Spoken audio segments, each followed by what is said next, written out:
林警方最近接到线报，讲有交警藏伫后背，调工厝已经倒大 KTV 做掩护兼客栈。警方2日半暝去敲，抓到经营交警的7个人，交卡49个人，现场搁查扣现金约200多万。专案目前是移送分林地检署侦办。已经无咧营业的 KTV， 警方为后门的小门弄开后，发现内面估计40-50个人正咧跋筊，看到警方上门，倒去赶紧将倒金4个乱踢。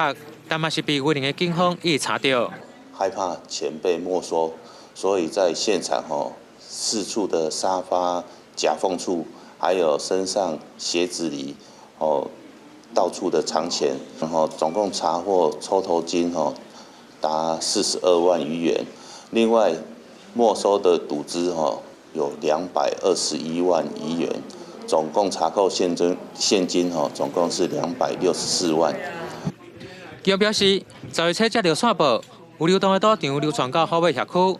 经过1日的布线和监视，发现这个赌场的负责人张贤向单身处主租用已经无咧营业的 KTV 场所，利用按时9点以后到下早的时间来跋筊，连住在附近的民众都无发现。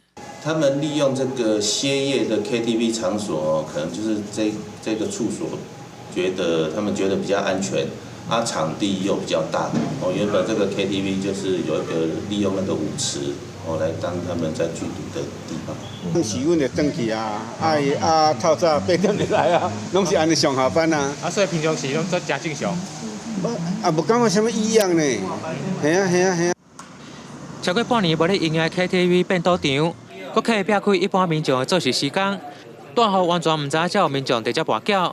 警方出门后。 将经营赌场刁势相关等7人，以违反跋筊罪移送云林地检署侦办。另外，赌客49人以社会化财法，继续用云林报道。